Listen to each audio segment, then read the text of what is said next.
আমি তেঁতুল গাছের তলায় বসে আছি, আমার সাথে এই টাকলা মুরাদ আছে। এখন একটা এই তেঁতুল পাইছি, তেঁতুল পাওয়ার পরে এই মুরাদ আমার বলছে যাচ্ছে কিনা এই তেঁতুল খাস নে মারবেন বলে বাড়ি আলা। হ্যাঁ এই ছবি না ভিডিও করছে, তুই দাঁড়া করে। এখন এই যে টকের যে ভাবটা এটা একটু আপনাদেরকে দেখায়, কারণ তেঁতুল নাকি সামনের পর খালি নাকি জিভে পানি আছে। এটা আমারও চলে আসছে ভাই। ভাই ওই যে ভাই ওখানে দাঁড়ায় আছে, ভাই সামনে খাচ্ছে। এখন ভাই যদি টিভি পানি আসে আসুক, পাকা তেঁতুল তো মানে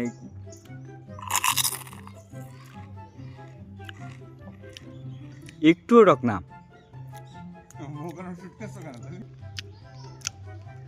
বাহ, এই গাছে অনেকগুলো তেঁতুল। এই গাছটার নাম তেঁতুল গাছ। এটা গ্রামের বিভিন্ন জায়গায় থেকে থাকে, কিন্তু এই তেঁতুল গাছটা রয়েছে একেবারে উঠোনের পাশে। এই জায়গাটায় আমরা আসছিলাম একটা কারণটা উল্লেখ করা যাবে না, কারণ নিষেধ। তো যাই হোক, ভালো থাকেন, সুস্থ থাকেন।